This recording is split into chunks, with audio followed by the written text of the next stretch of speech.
Hey guys, welcome to the 42nd episode of the Learning Podcast. And if you're unsure, it's a Singaporean podcast dedicated to learning something new from every single guest on this show. And today I have a very special guest.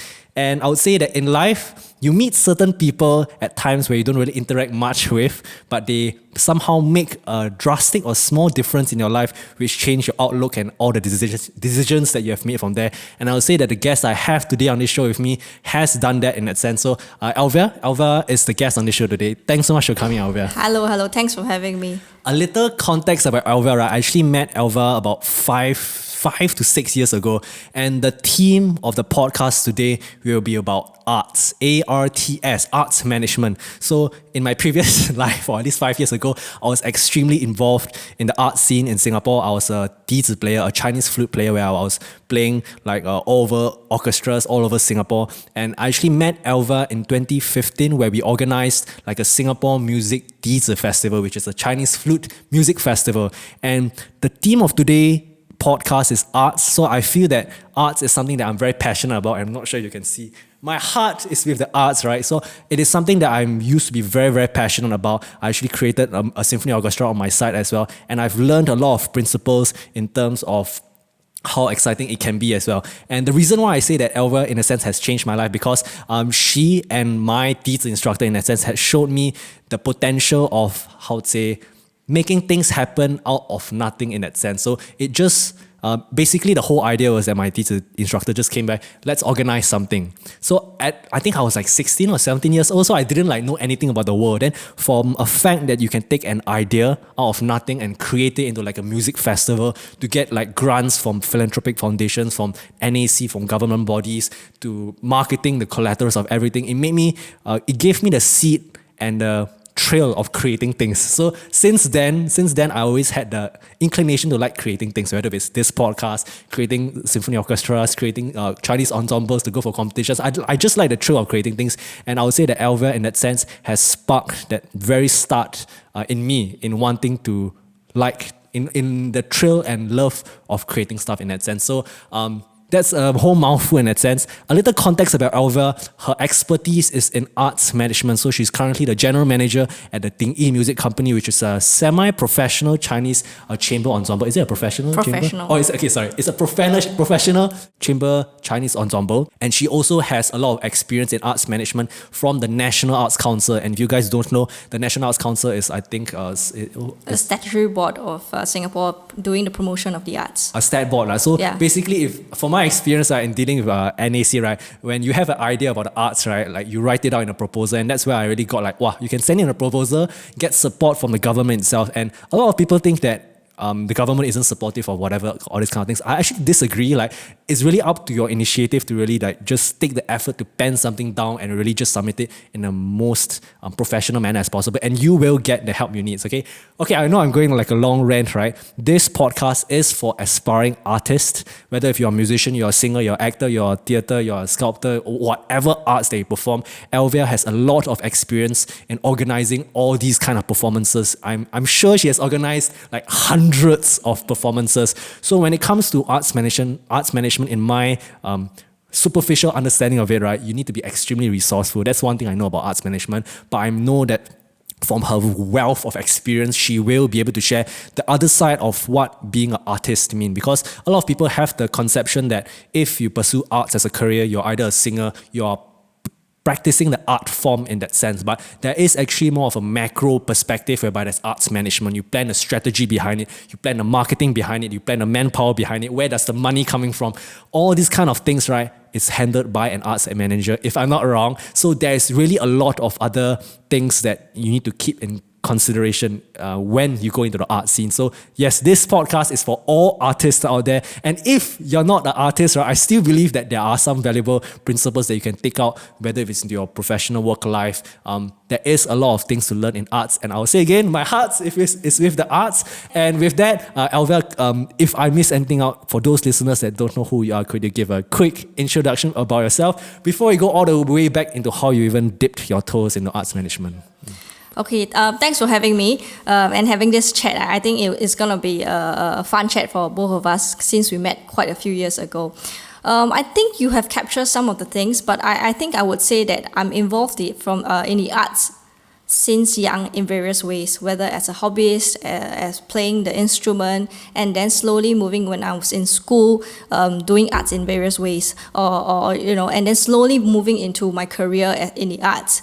And it has been a very interesting journey, whether you called it as when it was part of my growing life, and all the way when we started as a job, which is, like you said, it's not that conventional, but I have enjoyed it so far because it has given me very different experiences. And so, like you mentioned, I've been in the NAC since I graduated, and I've just moved on to joining Dingyi Music Company since last year. Got it. So, like, going all the way back, I'm not sure whether it was in your university days where you first interacted with arts, right? When did the first thought of engaging yourself in the arts professionally came to your mind? I would say it's in university, even though I've interacted with the arts since I was like primary one, when I first touched the guten, just playing for fun, playing in a CCA. And then over the years, whether going into secondary school, I've also joined guten ensembles, associations out of school. So that also gave me some kind of like the very starting part of managing in an association. Even though we were only secondary school students, but slowly as we moved to JC, dealing with being in exco, but still a very student level thing. Until when I reached university in SMU, I think the real deal started slowly, because that was the time when I founded the SMU Chinese Orchestra, which started from scratch. So the entire process in my 4 years, and more than that after I graduated, was that I dealt with different areas of the job, in the sense that it's no longer just playing an instrument and then you pack your bag and leave. Yeah. So when the part of starting, you get to do with, I would say, a very basic level of a little bit like arts management, where you start sourcing, being able to source for different things, sourcing for people, money, funds, programs, and then dealing with different partners, different people, different professionals. So that was a kind of like a big opener for me. And slowly, over that 4 years, I then realized that maybe this is a viable path for me, and because I seem to enjoy it, and it seems more natural to me than my major, which was finance and marketing. Yeah, which was my initial, I would say, a natural path for me if I were to graduate without having this experience starting up an orchestra. I mean, because you're in SMU, obviously from the Singapore Management University, right? Like, in my experience of being a business school, right? Like, I don't know whether the conversations in SMU or NUS is the same. Like, what corporate, like, what finance companies are we going to? What marketing companies are we going to? Then, for your thought process of, hey, I'm going to do something in the arts instead, like, how did your friends, families react? Or was it something that everyone was naturally supportive of? Like, how was your peers? What kind of peers do you have in university which created this environment for you to really want to do this, or not do business instead? While I was, naturally getting myself comfortable in this area, I have to say that in terms of career and after graduating to get a job, it was still the usual flow was still in my mind, meaning to join a bank, join a financial institutions, and then just get a job. But so I just had that thought, with me, and then toying with different options. But it was only when I left school, which I graduated, and that point when you needed to find a job, where you submitted applications, and then of course getting interviews and getting offers. That was the kind of time where you really woke up to say that, what do you really want? I think that was my point when I decided that I can't accept a job that's not in the arts.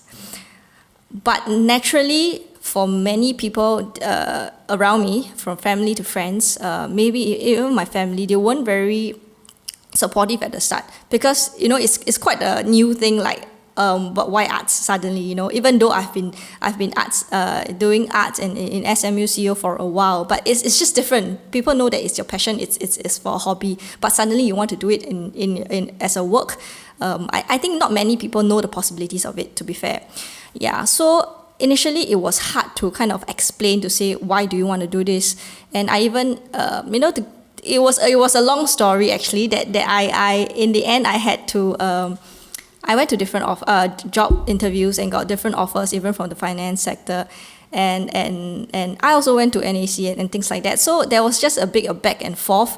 accepting, rejecting offers and all. But the conclusion was that in the end, I chose NAC. And that was a time where everybody knew, even my parents knew that this was serious. They just have to accept and let me try for that. Yeah. Can you share a little bit more about the thought process of juggling between like different job offers? Maybe a misconception that people have because there was a period of time when I was in university as well. Let's say, people doing the arts got money, man. Like the pay, one thing pay is very. I don't know whether it's an SMU thing, but in NUS, right? The pay, in agency or whatever arts is damn bad compared to finance and everything. Like, did you talk with other people to really just understand? Did you talk to people who were in an industry? Like, what was the thought process? Or was it mainly like just you really going to yourself and asking what you really want? Like, could you share a little bit more about that thought process? If there's anyone out there who's struggling with this balance, because I'm sure, or at least this was the balance where I faced before, in a sense. I did, of course, and different kind of people. Maybe it's real because, like you say, it's realistic and practical that people will ask about the pay, or even the career progression, or where are you going? What kind of companies are you going? Is it prestigious? Is it somewhere where it's a big company and things like that? So it's very natural kind of thing. And then being in universities or sometimes in SMU, people have that kind of expectations of yourself, or people have of you, and it's natural to have all these, I would say, pressure. Yeah. So, but to me, I was. So that's why I still went for job interviews to the finance sector, actually, because I wanted to know that, if there's a good opportunity there, I may consider as well. So, but when you get all the interviews, you get offers, and then you start to compare, really, you compare whether it's job scope, pay and everything, then it made me realize that, yes, you might earn a little bit more. If you want to compare starting pay, you might earn a bit more there in having a head start, but you think through the job scope, and then you imagine yourself in it, whether you can go through that kind of life. All jobs are gonna be tough in their own ways. They're gonna have long hours, in times in difficult times, right? So I think that they are all the same. But at the end of the day, which job are you willing to work hard for, and you will not complain as much? Not complain as much. Right? Okay. As in, no matter how much you love something, you will still have complaints about it, for sure.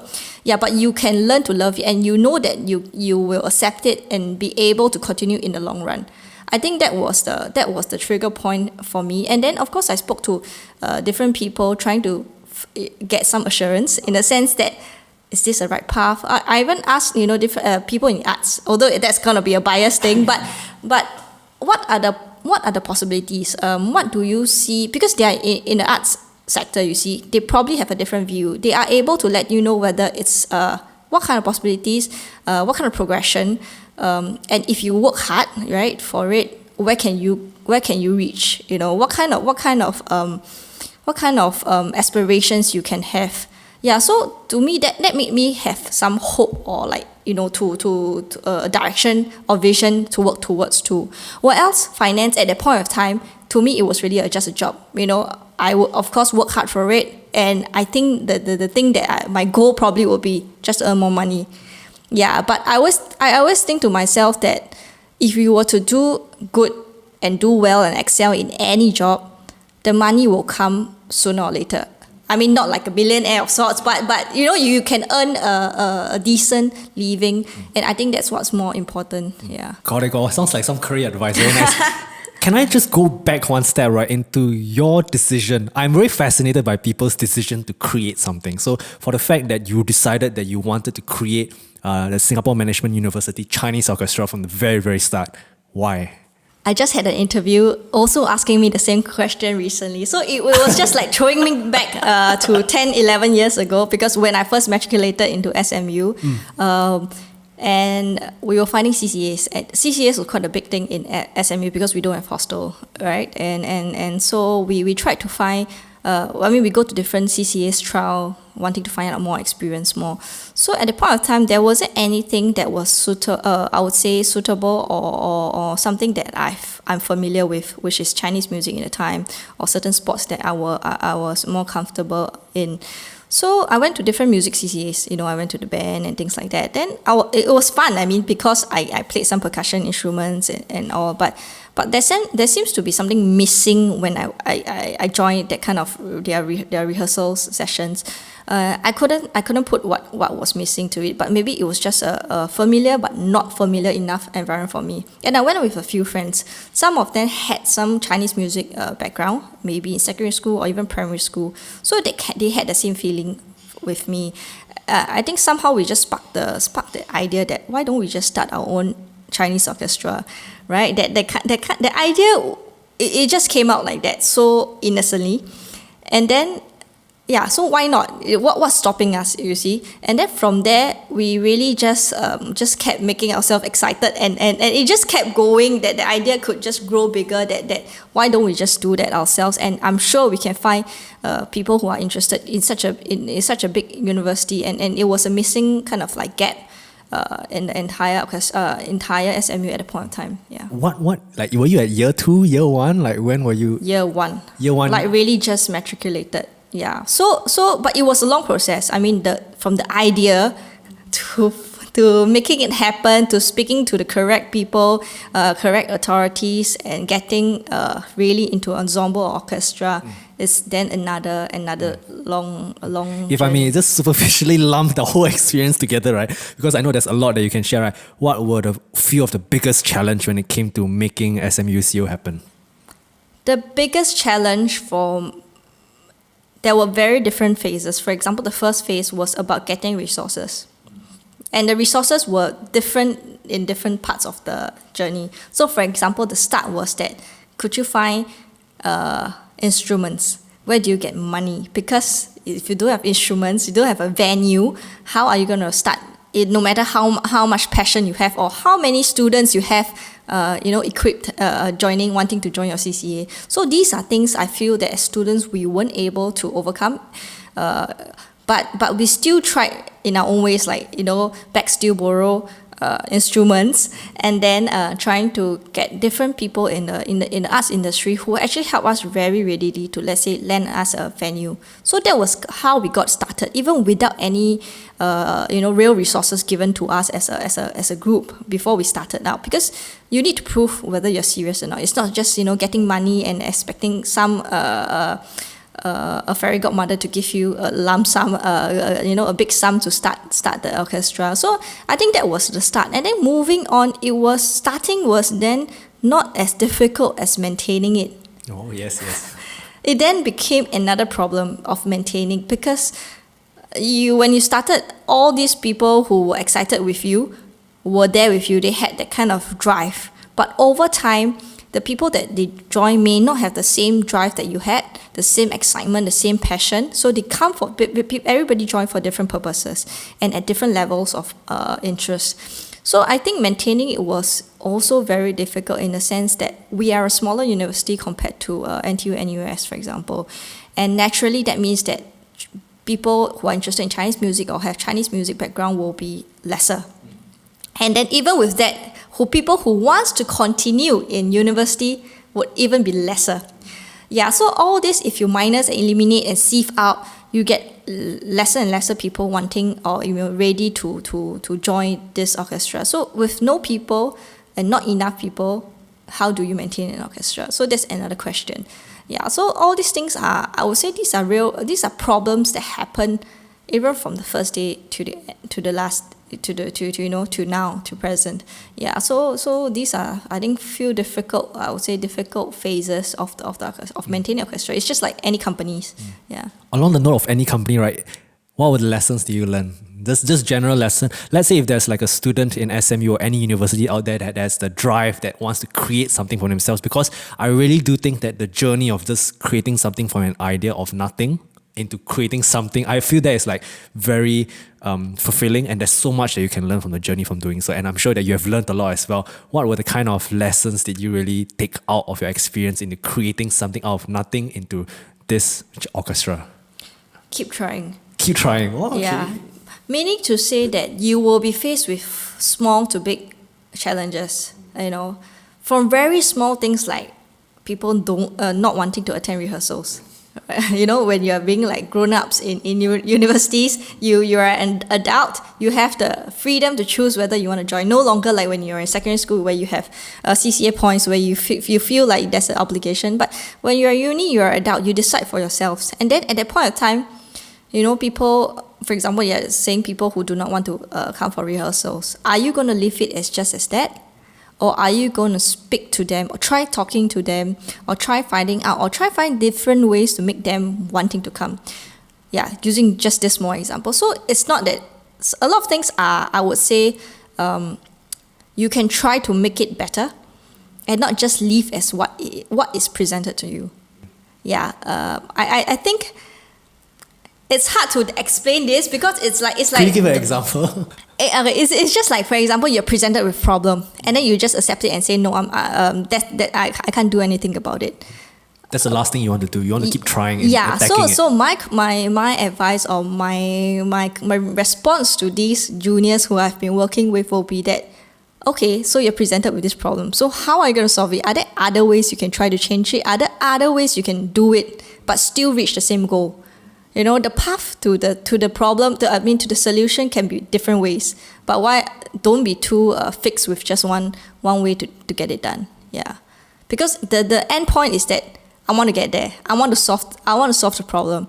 Yeah, I don't. It's not so much of how you're going to solve the problem, but you just need to get the problem solved. One last thing about SMUCO, right? Because from your experience, at least the people around me, right, because have talked about, let's say, respecting people who have really managed arts organizations, well, whether it's in like professional scene or even in school institutions, right? There's really something about orchestra leadership that is really admirable in my sense. There's something to learn from. Like a couple of mutual friends like Ray Jin, people in SMUCO tells me that you have really put a strong put a good footing into the organization in that sense. So I was just wondering from your perspective, right, what makes just a good arts leader in that sense? Maybe it's not even like president or vice president, but anyone who holds like a responsibility in a community or whatever. Because I really feel like the point of you talking about keep trying, right? Like there are certain people who like have different priorities at any one time. But from your perspective, what makes a good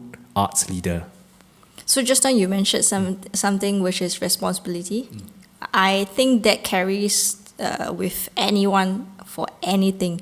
And I see that a lot, that responsibility is very important. And of course, if you want to couple with other things, it will be dedication and commitment.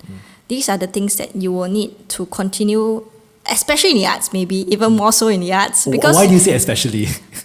Because there are different kind of challenges, even that whether it comes from the situation or the environment around you. Yeah, somehow do people prioritize arts and things like that? But you just have to keep trying and try your way in a sense that people see the value in the arts, or see the value of let's say coming to orchestra. It can be as simple as I just enjoy the presence of my friends. Yeah, and that's a good value enough for that individual. Yeah. Got it. Okay, so moving on, I'm very interested in your time in NAC, actually, National Arts Council. I'm not sure if you're allowed to share as much as possible, but for listeners out there, could you just give a general, I know you are actively involved in the arts in the neighborhood, but could you just share a little bit more about what you did at NAC?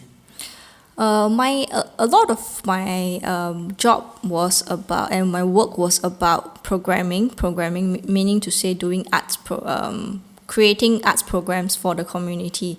And the community can range from, all walks of life, people, young youth, kids, families, seniors, and different kind of people. So, and then the programs that I create and curate together, of course, with the artists, being the central of our programs, are across all art forms. And then we think of what are the programs, what is the best way that we can bring arts to them. And as well as that's why As Your Neighborhood came about. So it's like a mini festival where we try to bring arts closer to them and trying to kind of like, just very simply but very cliche, it's like raising the awareness of the arts and letting people be interested or appreciate the arts in their everyday lives. It's just actually just that simple. That kind of simple message, but we just do it in different ways. Yeah. From your experience of handling SMUC and entering NAC, I was just wondering, was there any like things that you realized, there's a different form of arts when you manage so many other stuff aside from just Chinese music compared to just your time at SMUC, right? What were those realizations like? What were the different kind of angles that you didn't learn or know before you entered NAC? It is similar and different because the kind of methods or say the thoughts process might be similar, but every art form is unique by itself. And I think that was interesting to me. I was able to, for example, learn more about different art forms like theatre, even storytelling, visual arts. These things are not super familiar to me at the start. But then when you start, I think the best way was to interact with artists because they are the masters of their art form. And this allowed me to kind of inspire me in different ways of why would you, as arts managers or arts administrators at the point of time, how do you want their arts to be shared with others? That's what we are or trying to do, you see. Yeah. In that sense, can I just ask, right, from your experience of interacting with like so many different kind of artists, right? Just a very generic question. What are the big similarities do you see and the differences between like these major art forms?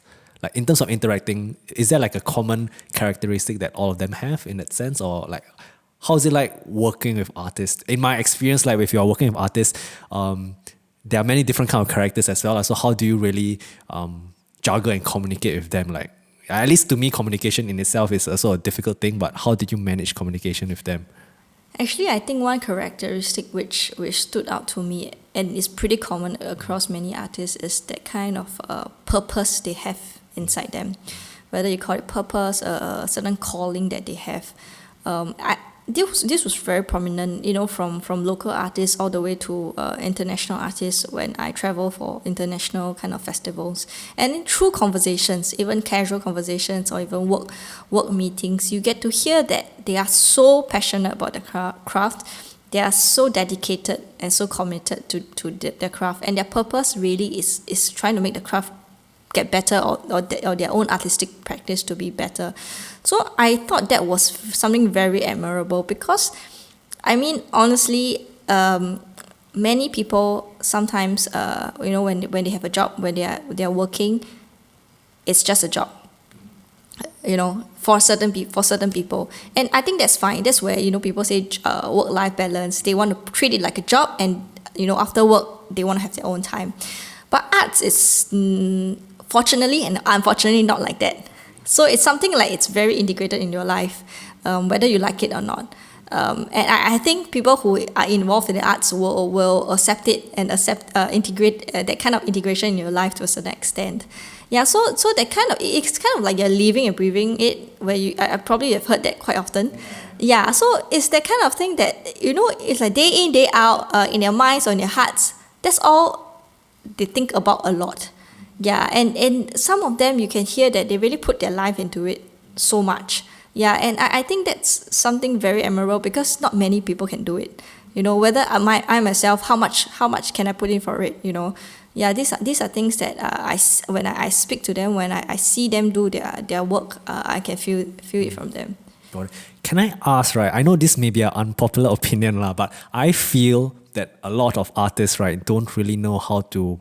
Okay, maybe not really don't know, but can improve in terms of marketing themselves into making their art more accessible to the masses, or whether it's creation of their programs. So I'm just wondering from your perspective, I'm sure, okay, it may be a wrong thing or not nice thing to say, but there are artists where there are slightly successful artists more in a sense whereby they market themselves in a better way, because my general opinion is that artists don't really know how to market themselves very well. So from your perspective, right, what are things that artists can improve on to make their art more accessible? I know it's like very generic because it really depends on each art form, but just from your general perspective, what can artists do to improve in terms of spreading their message? Because they are already so passionate about it in the first place, right? But what shortfalls do you see in them where most of them can improve on into communicating their ideas and passion to their audiences? To me, it's really up to each artist, kind of their goals and their purposes, or their objectives. Some artists really just want to create their work, and they are not so. I would say they're not so affected and bothered by whether someone sees their work, and that kind of satisfies them. There may be some such artists. There may be the other artists that I want many people to see their work. So it really depends on what satisfies yourself, and you're able to live with it. And it is true to a certain extent that being able to market your work to more audience would be good in that sense. But not many artists are trained that way. That's where I think then arts managers or curators come in to do that job. You see, so having let's say a very famous artist, or just any artist, being able to have an arts manager who are very in sync with them is very important, because that's where one creates and one promotes. Yeah, so they are like a pair by itself, just that now it's two people. They're just two people doing the same job. Yeah, and then you both of them can just focus on their own. I would say the area of expertise. Yeah. Aside from like just community, when you talk about the integration between artists and arts managers, right? Sometimes I feel like there's there's something like a us against them thing, like in a sense where, okay, you're artists, you're arts managers in a sense. You talk about how do you, from your experience of being an arts manager, how do you better integrate with artists? I feel that, let's say if you're saying that an arts manager pairs with an artist, the arts manager must believe in the artist's work, like wholeheartedly. I think that's the most basic, but to me, that's the most important way to make that partnership successful. Because the thing is, you're trying to make the artist's work become, shared with more people. But you need to believe in it first. If you don't believe in it, then I don't think anything that comes out of your work and mouth will be as sincere as it is. I mean, it's same for any job, not just for the arts. Yeah. So I think that's why it's difficult to have an arts manager and a good pair of arts manager and artist. Yeah, because you need to understand. It's not just about believing in the work. It's also about understanding each other. Everybody have their different objectives of, do you want to reach out to certain people? Do you want your art to reach to what kind of people? What messaging do you want to give? And that's where the arts manager, if the arts manager knows the artist very well and be able to share this to what he or she wants, that will then be the perfect match, which often it's not easy to find this match. On that note of being a perfect match, right? In terms of being an arts manager, I feel like there's, if you were to superficially, as much as possible, summarize it into like different categories, if possible, right? What are the good tenets of, what are good things, what are the categories that good arts managers should pay a lot of attention to and perfect their skill in that sense? What makes a good arts manager? Well, there's many parts to it. I mean, aside from all the administrative and management side of things, like, dealing with programming, plans, proposals, having some strategic planning, budgeting, and everything. Okay. The execution. That's one big area. Mm-hmm. But I think the other side of things is being able to understand your artist's intentions and artistic direction. Yeah, because that's the most important thing. I mean, these are, I would say, more transferable skills that many people might have as well. But having that kind of knowing your artist and then putting that artistic vision together with making it happen from a very idealistic or very creative vision into execution. Oh yes, execution is the other thing, right? Yeah. So how do an idea can be an idea, but how do you gonna make it happen is then the most challenging part. That I think arts managers, that's probably one of the main job of arts managers, to make things happen for the artists. In a sense, I think it's like a director and a producer. The director wants to film like beautiful things, but the producer, we have no money. Yes. Okay, like so this is that dynamic. Yeah. Just going back to your time in the NAC, right? I think a lot of people have the misconceptions of, let's say, step boards. So, maybe this is a weird question, but what underappreciated things do the NAC involve themselves in, which is unappreciated in that sense? Because I'm sure there's a lot of things that like NAC does as well. My outsider experience is that they help facilitate programs, they give out a lot of grants. So like, what underappreciated things does NAC involve themselves in? that you think is like actually a very critical part in making the Singapore art scene survive and flourish? I think one thing that is not so much of being underappreciated or so, but it's more of that, more so I think in any companies or even in state boards or in government agency, is that there's a lot of level of considerations that we put in and thought process that we put in doing anything, and of course many times we aren't able to satisfy or please everyone, but we try to have a plan that can try to reach out to more people. Yeah, but that often might not be popular, not all the time. Yeah, so I think it's for having people to be able to understand, being able to see the entire picture of it, is that we try to give, you call it like benefits or to more people, but not all the time that everybody, 100% of the people can receive the good things out of it. Yeah. There's no perfect policy in that sense. Like there's only a policy that would really impact as much people as possible. But this is not ideal. It's not possible. And then over different time periods, there'll be different focuses and different priorities, because just whether it's a company or individual, you can't do everything at one time. Yeah. So at different priorities, some people might not be at a priority at that point of time. Yeah. So it's more for people to understand the intentions. So I think that's what NAC have always been trying to do, is to be able to communicate that kind of intentions or having that kind of dialogue. So I think that makes people understand, or at least see the different perspective, or see the perspective from the step board, in a sense. Got it. In terms of your time at NAC again, right? If there's anyone interested to really work in such a step board, right? Because you have been in there for like quite a period of time, right? Is there any kind of like advice or tips would you give to, let's say, someone considering to really enter working at National Arts Council, or whether it's any step board in general? Because I'm sure maybe there are some like unpopular opinions, like, oh, maybe there's a lot of red tape government, all that kind of stuff. Like just a general take onto the kind of learnings that you had at NEC and things that you would tell someone who is interested in going there. I think because I've only had experience in one step board, but I think in my time or in NAC, I had a very enjoyable time. Yeah, it gave me as a fresh grad interested in the arts, it gave me a good kind of like basic kind of understanding of, and also a good overview of understanding some of the work through a national level that NAC is doing, NAC is driving, and NAC is trying to develop. I think that gives me some kind of like insights on different parts of this entire arts scene, or how do you in different angles and different perspectives. Yeah. Got it. So can I just ask you, right, moving forward, now going to what's next, right? Why Dingyi? Why does you talk about being an arts manager who is synced with the artist as well? So that's one of the assumptions that I have. I'm sure that's one of the core reasons why you chose Dingyi Music Company as the artist of your choice.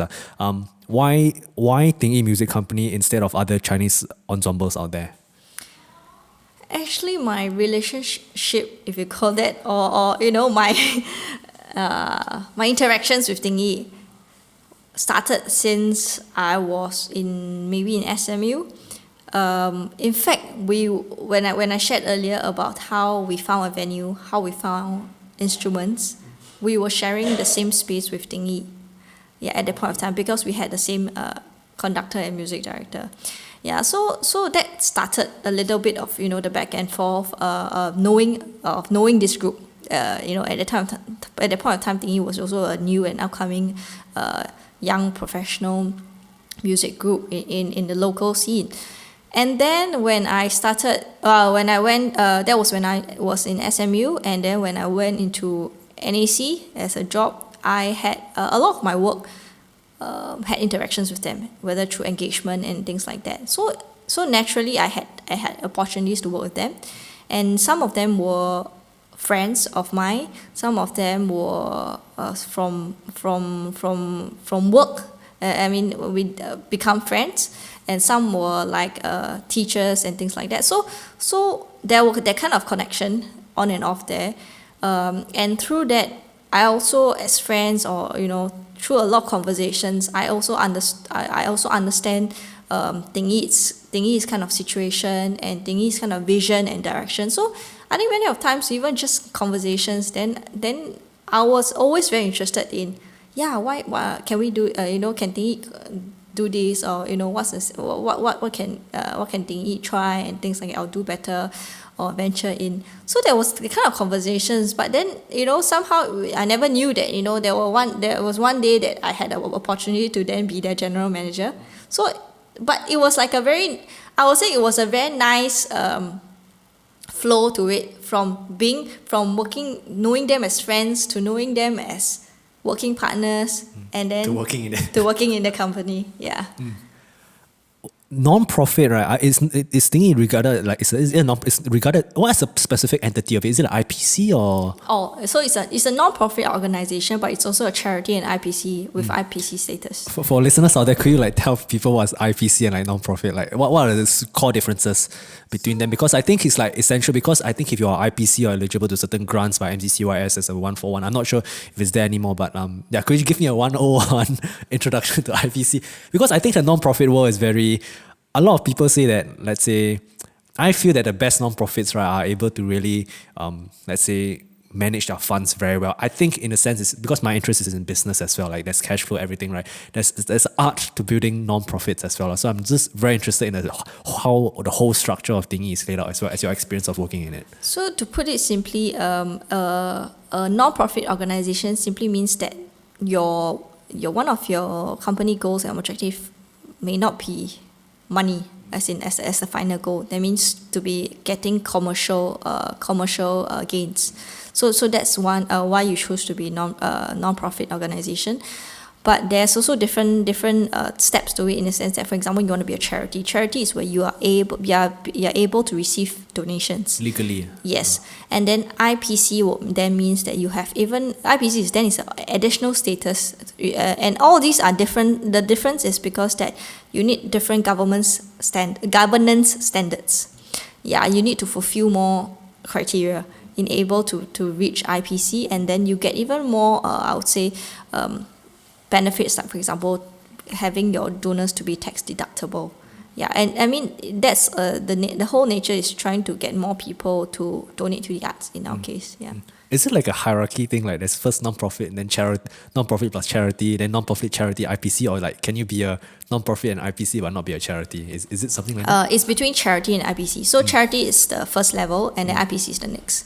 Non-profit is more like the status of the entity of your company. Got it. Okay, just one last thing about like this fundraising thing. Right? I'm very interested in donorship in a sense, because I've at least like some of the classes I took at university. I think one of my prof told me that no symphony orchestra in the world is profitable, and the arts is really heavily dependent on donorship lah. So in my experiences of like having interned in some arts companies as well, engaging with donors is something that is very heavily relied on. Like basically you need people to donate lah. So I was just wondering from your perspective, right? How is your experience with facilitating donorship, and like what's a 101 to maintaining like having good donors? Like, I think it's a totally different ball game, talking about fundraising and donor engagement. It's also something that I'm still learning, especially when I joined Dingyi as their general manager, because I would say that it takes a lot of hard work. HEART. oh, hard work. Yeah, you need to be able to engage your donors on different levels. And because we're a small company, we're not like a big company where we are very far away from our partners or far away from our donors. So most of our donors in Dingyi, who are very close friends of Dingyi, they believe us, they have seen us grow from being a very young group to being an established group. So they believe in, for example, our vision, our mission, our programs. So being able to communicate why we are doing this, what is our direction, what are our new future goals, and that will also keep them involved, and at the same time maybe also excited about your development, that they also want to be part of it and they can contribute in their own ways, because every donor might have different things to offer to the company. Yeah. So when let's say people donate to the organization, right? I'm not sure within the arts organization. Is there any kind of certain KPIs that you guys meet as an arts organization? Because I'm really quite unfamiliar with it. Like, let's say you talk about donors seeing the kind of activities that you do, then they are quite maybe organizing concerts or workshops often. Internally within most arts organization, I really don't know how they work lah. But what are the usual kind of KPIs that you guys hold yourselves to make sure that you guys are making a difference in the arts in that sense? It's a very open, fluid thing, I would say, in a sense that there are KPIs set when you receive grants. There can be KPIs set when you have a certain artistic direction or a management organization direction. So in a way, it's also it's a good thing, and why I say fluid in the sense that because it's like managing your own company. Where how much do you want to bring your company forward? What are the KPIs you set for yourself beyond those that people set for you? Yeah. So, and also of course you have to. I think it's where we learn how what we want to achieve in that year or in that 3 years. Or also reference to different other arts organizations, or even seeing international groups. What are the different things that we can do? So you can open the entire thing up and then set goals for yourselves. Yeah. Just being critical within yourself to set the goals lah. Okay, got it. Elvia, thanks so much for sharing your experiences in Dingyi, right? Moving on to the last section, just general talk, just general questions. In terms of the best advice have you ever received in your arts career, what would it be? Why they laugh? Maybe was there any mentors that you seeked help on in terms of arts managing, whether it's in the National Arts Council or I don't know in Chinese Orchestra? What kind of advice that people gave you that you thought was really helpful in your career in the arts? Some of the few advice or conversations that sparked me was that from my when I first stepped into this arts management after I graduated was that I started out as I would say arts administrator, being just more as an administrator role, not even management at that level, because I was just really starting out. But it's important to start learning the ropes from the beginning, because that's the time, that's the entire experience that you will need in order to if you start managing arts or managing artists and arts groups. Yeah. So I think that kind of experience can't be replaced if you don't do it yourself. And also that I had once someone told me that don't just be an arts administrator, don't be just a normal arts manager, be someone that can make key decisions in the arts industry. Wow. Yeah, so I thought that was, when someone tells you that, then you realize that this is like a lifetime goal if you were to continue in this arts journey. Yeah, and it will just keep evolving. As in you will keep growing with this. Yeah, at different stages, and it's useful in every stage, wherever we are, growing step by step. Yeah. Got it. In terms of the worst advice do you hear circulating among the art scene, what would it be? What is the worst, whether it's to artists or arts managers in general, what is the worst kind of advice do you hear among this scene? I probably forgot all them. Okay. I think Keeping negativity out, is it? I think people probably see arts management as a very easy task. Yeah, but I feel every job has its own challenges. So that's definitely not true. So yeah, it's just don't look down on any profession. Yeah. Okay, that's interesting. From your personal experience, do you feel that way? I think it's natural when people are not aware of this career path. It has been growing. As in, there's more arts manager, there's more people studying arts management. So this takes time, and hopefully over time, where you have more people in the entire environment, this will get better and more known. I mean, it's same for any other new professions. Yeah. Got it. In terms of the 1 year benchmarks, what things will need to happen, let's say within Dingyi or just your career in general, what things will need to happen to make it the best year for your career so far? I think since I joined Dingyi last year, some of my main goals were to strengthen the entire organizational in terms of management as well as administration. Yeah, so these are things that I will still look into, and of course trying to make my work with my in this case musicians to the best of what they can. Yeah, because they are the shining stars of the company, not me. Yeah.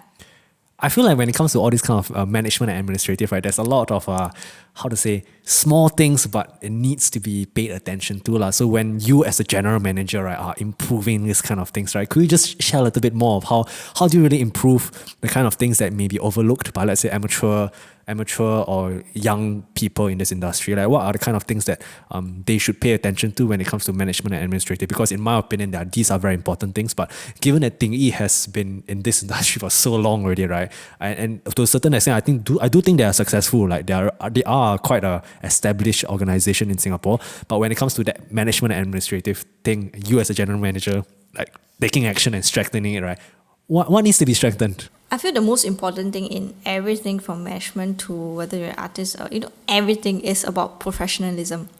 Okay. Yeah, so even though you're a small group, you're an informal group, you're a small company, I think professionalism in your own way is very important. So never take things lightly just because you are a young company. You can be excused for certain things. Yeah, being able to still give your best in the sense that, for example, I will write a professional email if it's work. Not laptop email. Yeah, so it happens in all way. As a small company, I still have to carry myself professionally to any potential audience or potential partner that you see. Potential clients, potential donors. Regardless of how small your company or whether you are even just an informal group. Yeah, I think that's important because it also shows how much respect you give to yourselves and to the partner or to the person you are meeting. Yeah.